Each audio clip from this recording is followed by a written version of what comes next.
Feels weird to be mic'd up in a room full of people. So, up until an hour ago, I can show you the 11 pages of script and notes that I was going to talk about. When God literally popped in my head and said, "Hey, Cass, that's cute, but that's not going to be what we're talking about tonight." God's funny. He literally came in and said, "Drop the script," and that's what I'm going to attempt to do. I am no beginner when it comes to speaking on stage. I speak about marketing, about SEO, about how to make more money in your business. Give me a mic, I can talk about that all day. But this is something different. This is something I know I'm being called to. Actually more pushed, led, kicked, shoved. And I have a 2.5-year-old little girl who, when you tell her to go to bed, goes like this. And that's what I've been doing about this for the past, 15 years. So reluctantly, here we are. James 1:22 says, "Do not merely listen to the word, but do what it says." And that strikes me at my core, because sometimes it's so easy to listen but not retain and not take it and actually not do the thing that you know you were meant and supposed to do. So 8 years ago, let me back up. Actually, we're going to start at the beginning. So I'm originally from California. I grew up in Connecticut in what was known as the Quiet Corner. This is the corner of Connecticut that is actually known as the meth capital of the world. Lots of drugs, lots of really hard area to grow up. And it's not one that you hear about. It's not your typical negative area. I wasn't religious, to be honest with you. I had no experience with God. We didn't even go to church on Sundays or religious holidays. There was literally nothing. And I grew up from very young age and seeing abuse. My dad was an alcoholic, was heavily addicted to drugs, particularly methamphetamine, cocaine, heroin, some of the harder things. And I got to witness it first. At my youngest age of 3, I got to witness my mom being beaten up. We hadn't really spent a lot of time together as a family. And my dad came home from work one day and said, "I bought an RV, we're going to go on a family trip." And I thought, as a little 3-year-old, great, I'm going to get to spend time with my family. And then first day was great. Got to play mini golf with a hot pink ball, which was exciting for me. I got to play on the bank of a river in Maine. And that night, I went to sleep in my bunk bed, as a little child does. And I woke up to a smack. And it was my mom being pushed against the wall, hands across her throat, and being punched in the face repeatedly. And what does a little 3-year-old girl do when they see trauma? They pretend they're sleeping like a good little girl and close their eyes and say, "It's okay. Nothing's going to happen to me. It's only her. I'm just watching. It's not me." That watching and that witnessing turned into actually experiencing by the age of 5. By the age of 5, I was physically, mentally, and sexually abused on a daily basis by not only my father, but all of his friends. He would invite people into the house, and that would be how he actually extended the relationship between them, is he would offer his daughter up. And I knew I wasn't going to do this without crying.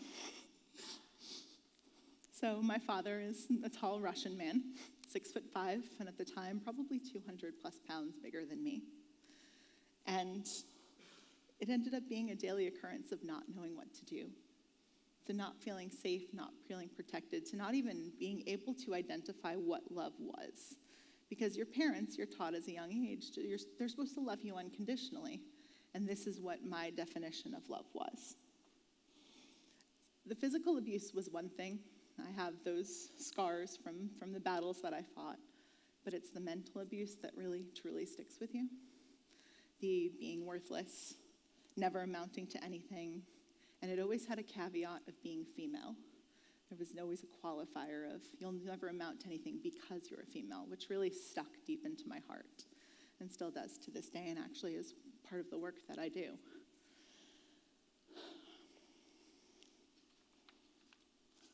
So typically, when I tell people my story up until this point, they go, where was your mom? Because they hear about my father, but they don't hear about her. She was fighting her own battles. At the age of 10, I found my mom's suicide note.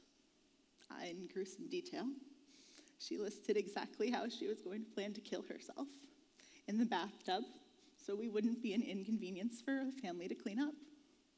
And me at age 10 had to read that, and had to see that, and had to experience just that hopelessness that she was also feeling, and take on that as an empathic human being. So she didn't actually end up committing suicide. She had quite a few failed attempts, and thank the Lord for that one. But towards the summer after that had happened, my parents were looking for a cheap form of childcare. So Vacation Bible School was big in the Northeast where I grew up, and they said, oh, cool, we're going to put her in Vacation Bible School because it's cheap and we can use our money elsewhere.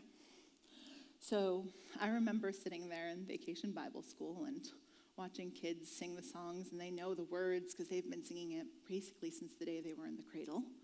And me going, I don't understand. I don't get it. What is this unconditional love? What is this Father who truly loves you? I don't understand. And honestly, I remember one of the last days I was there, I went crying, and I spent in the bathroom for far too long, and said, if he truly loves me, why the hell is he letting this happen? This shouldn't be happening to me. This is not the definition of love, if he truly loves me, if he is my protector.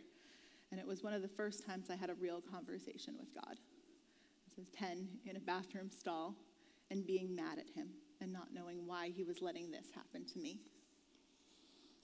So how could he, the one who is supposed to be my protector, let me experience all the things I'm experiencing?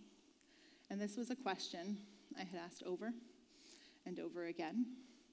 I had dropped out of high school at 15 years old and kind of figured it out on my own because I figured leaving the house and escaping was actually my easiest form of survival and easiest way to get out.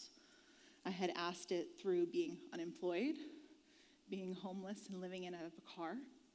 I had asked it through a series of abusive and unhealthy relationships.